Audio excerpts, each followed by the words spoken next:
இல்லாமல் ஆக்குகிறது. நான் சரியில்லை. உலகம் சொல்லுகிற வார்த்தை, உறவுகள் சொல்லுகிற வார்த்தை, சூழ்நிலைகள் சொல்லுகிற வார்த்தை. ஆனால் தேவன் சொல்லுகிறார், அந்த பேட் ஃபீலிங்ஸில் தேவன் சொல்லுகிறார், I will make a good result. திரும்ப சொல்லுகிறேன், மோசமான ஒரு உணர்வுகள், ஆனால் நன்மையான பதில்கள். அதற்கு தொடர்ந்து சில வசன ஆதாரங்களை உங்களோடு பகிர்ந்து கொள்ளும்படி விரும்புகிறேன். இந்த நாளில் யோவான் சுவிசேஷம் 16 அதிகாரம் 33 வசனத்திலிருந்து இந்த நாளில் bad feelings and good result. யோவான் 16:33. ஆண்டவர் சொன்ன வார்த்தை, உலகத்தில் உங்களுக்கு உபத்திரவம் உண்டு. நன்றாக கவனிக்க வேண்டும். உலகத்தில் உங்களுக்கு உபத்திரம் உண்டு.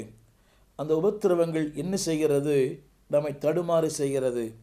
நம்முடைய எண்ணங்களை, நம்முடைய உணர்ச்சிகளை, நம்முடைய சிந்தையை, நம்முடைய சரீரத்தை, நம்முடைய வாழ்க்கையின் அன்றாட அர்ப்பணங்களை அது தாக்குகிறது.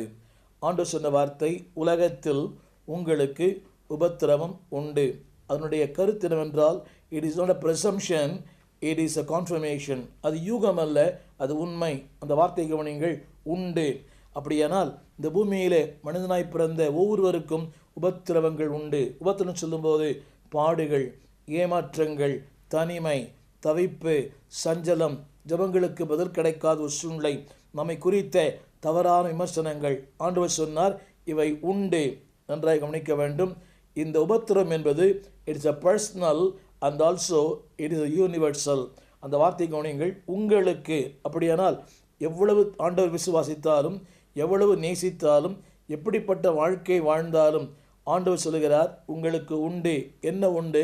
தேவன் சொன்னார், சமாதானம் உண்டு, வாழ்வு உண்டு, செழிப்பு உண்டு, மேன்மை உண்டு.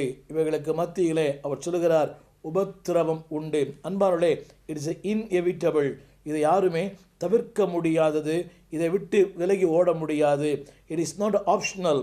அதாவது நீங்கள் விரும்பினால் செய்யலாம், விரும்பாவிட்டால் தள்ளிவிடலாம். இல்லை அன்பானவர்களே, அல்லாவிட்டால் மாற்று வழிகளை நீங்கள் தேடி ஓடலாம். It is not optional, it is must be. அது கண்டிப்பாக இந்த பூமியிலே வாழ்ந்து கொண்டிருக்கிற எல்லா தேவ மனிதர்களுக்கும் இந்த உலகத்தில் உபத்திரமம் உண்டு. அதாவது உறவுகளால், சொந்தங்களால், உடன் ஊழியர்களால், மக்களால், ஸ்தாபனத்தின் தலைவர்களால், ஸ்தாபனத்தில் இருக்கிறவர்களால், அன்பார்களே, நன்மை பெற்றவர்களாலே உண்டு. ஆனால் தேவன் சொன்ன ஒரு வார்த்தை, அன்பார்களே, அந்த உபத்திரவம் எப்படிப்பட்ட உபத்திரமாம்? அடுத்த வார்த்தை சொன்னார், ஆனால் என்னிடத்திலே உங்களுக்கு சமாதானம் உண்டு. ஆரம்பத்தில் சொன்னேன் பேட் ஃபீலிங்ஸ். ஆனால் தேவன் சொல்லுகிற வார்த்தை, என்னிடத்திலே உங்களுக்கு சமாதானம் உண்டு. இதை இரண்டாய் பிரிக்க விரும்புகிறேன்.